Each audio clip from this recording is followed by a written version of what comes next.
ഒടുവിൽ ശശി തരൂർ ഇടതുമുന്നണിയിലേക്കു നീങ്ങുന്നതായാണ് സൂചനകൾ. രാഹുൽ ഗാന്ധിയുമായി അവസാനം നടത്തിയ ചർച്ചകൾ ഒട്ടും ആശാവഹമായിരുന്നില്ലെന്നത് പരസ്യമായ കാര്യമാണ്.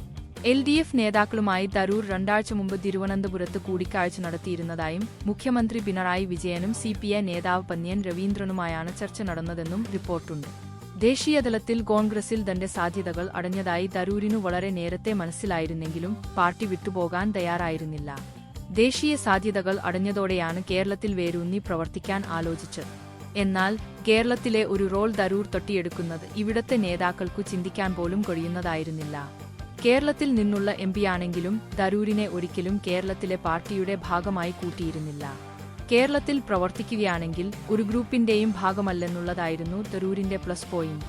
പാർട്ടിയിൽ ഒരു ചെറു പുനഃസംഘടനയാണ് ഈയിടെ നടന്നത്. കോൺഗ്രസിലെ വാതിലുകൾ തന്റെ മുന്നിൽ അമ്പേ കൊട്ടിയടയ്ക്കപ്പെട്ടെന്നു മനസ്സിലായതോടെ ഇനിയിവിടെ നിന്നിട്ടു കാര്യമില്ലെന്നു തരൂർ തീരുമാനിച്ചു.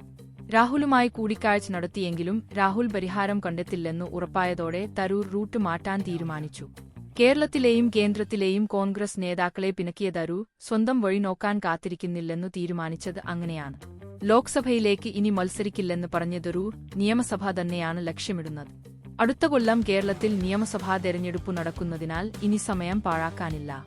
മുഖ്യമന്ത്രിയാകാനാവില്ലെങ്കിലും ഇടതുമുന്നണിയിൽ കയറിയാൽ ധനകാര്യമന്ത്രിയോ വ്യവസായ മന്ത്രിയോ ആകാൻ കഴിഞ്ഞേക്കാം. കോൺഗ്രസിനെതിരെ നല്ലൊരു ആയുധമായതിനാൽ തരൂരിന്റെ നിലയ്ക്കും വിലയ്ക്കുമൊത്ത പദവി നൽകാൻ പിണറായി മടിക്കില്ല. പാർട്ടിയിലെ സീനിയർ നേതാക്കളെ തീർത്തും അവഗണിക്കുന്ന സമീപനമാണ് രാഹുലിന്റേത്. മുതിർന്ന നേതാവായിരുന്ന കപിൽ സിബൽ പോലും അവസാനം പാർട്ടി വിട്ടു സമാജ്വാദി പാർട്ടിയുടെ പിന്തുണയോടെയാണ് രാജ്യസഭാംഗമായത്. ഒരു കാലത്ത് പാർട്ടിയുടെ മുഖമായിരുന്ന മണിശങ്കർ അയ്യർ പോലും അവഗണിക്കപ്പെട്ടതിന്റെ വേദന പങ്കുവച്ചിരുന്നു. രാഹുലിനയച്ച കത്തിനു മറുപടി പോലും ലഭിച്ചില്ലെന്നും 10 വർഷമായി സോണിയാഗാന്ധിയെ നേരിട്ടു കാണാൻ കഴിഞ്ഞിട്ടില്ലെന്നും അയ്യർ ഈയിടെ പറഞ്ഞിരുന്നു. KV തോമസും PJ കുര്യനും ഡൽഹി വിട്ട് കേരളത്തിലേക്ക് തിരിച്ചെത്തിയപ്പോൾ ഇന്നു സന്ദീപ് വാര്യർക്കും PV അൻവറിനും കിട്ടുന്ന സ്വീകാര്യത പോലും പാർട്ടിയിൽ കിട്ടിയില്ല. പാർട്ടി വിട്ടുപോയ മുതിർന്ന നേതാക്കളുടെ എണ്ണം ചെറുതല്ല. രാഹുലുമായി ഇനി ഒത്തുപോകാൻ തരൂരിനു കഴിയില്ല. കേരളത്തിലാണെങ്കിൽ ഉൾപ്പോരുകൊണ്ടു തളർന്നുകിടക്കുന്ന കോൺഗ്രസ് ഇനി ഉണർന്നെണീക്കാൻ പാടുപെടും. ഇടതുമുന്നണിക്ക് എന്തൊക്കെ ദോഷങ്ങളുണ്ടായാലും ശക്തമായൊരു പാർട്ടി സംവിധാനവും പിണറായിയെപ്പോലെ ശക്തനായൊരു നേതാവുമുണ്ട്. മാത്രമല്ല തരൂരിനെപ്പോലെ ഒരാളുടെ സാന്നിധ്യം ഡൽഹിയിലും കേരളത്തിലും പാർട്ടി മുതൽക്കൂട്ടാക്കുകയും ചെയ്യും. തിരുവനന്തപുരം ലോക്സഭാ സീറ്റ് രാജിവച്ചു മത്സരിച്ചാൽ പോലും തരൂരിനു കടന്നുകയറാമെന്ന് പ്രതീക്ഷയാണുള്ളത്. കേന്ദ്രത്തിൽ BJP-യെയും കേരളത്തിൽ ഇടതുമുന്നണിയെയും പ്രകീർത്തിച്ച് രണ്ടുവഴിക്കും ചൂണ്ടയെറിഞ്ഞെങ്കിലും ഇടതുമുന്നണി തന്നെയാണ് തരൂരിന്റെ ഫസ്റ്റ് ചോയ്സ്. സുനന്ദ പുഷ്കർ കേസിലും ശിവപ്രതിഷ്ഠയിലെ ദേലിന്റെ ഉപമയും മറ്റുമായി പലവട്ടം BJP-യുമായി തരൂർ ഇടഞ്ഞിട്ടുണ്ട്.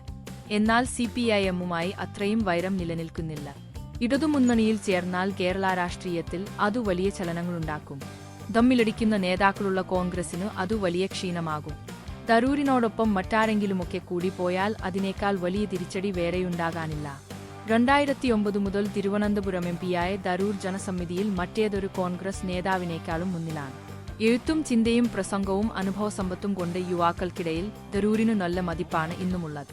കോൺഗ്രസ് പ്രസിഡന്റ് സ്ഥാനത്തേക്ക് ഔദ്യോഗിക സ്ഥാനാർത്ഥിയായ മല്ലികാർജുൻ ഖാർഗെയ്ക്കെതിരെ തരൂർ മത്സരിച്ചത് കുടുംബാധിപത്യമല്ല, ജനാധിപത്യമാണ് പാർട്ടിയിലുള്ളതെന്നു തെളിയിക്കാൻ ഉപകരിച്ചെങ്കിലും 1000-ലേറെ വോട്ട് സ്വന്തം നിലയിൽ അദ്ദേഹം പിടിച്ചത് നേതൃത്വത്തിനു രസിച്ചില്ല. അതിനാൽ രാഹുലുമായോ സോണിയുമായോ പിന്നീട് ഒരു കൂടിക്കാഴ്ചയ്ക്ക് അവസരം കിട്ടാതിരിക്കുകയായിരുന്നു തരൂർ. കോൺഗ്രസ് പ്രവർത്തക സമിതിയംഗമായിട്ടുപോലും തരൂരിൻ പാർട്ടിയിൽ പ്രത്യേക ചുമതലകളൊന്നും നൽകിയിരുന്നില്ല.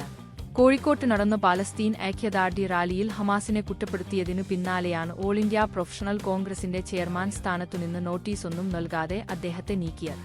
അദ്ദേഹത്തിന്റെ നേതൃത്വത്തിൽ രൂപം കൊടുത്ത് ഈ സംഘടനയിൽ നിന്നു നീക്കിയതും തരൂരിനെ വേദനിപ്പിച്ചിരുന്നു.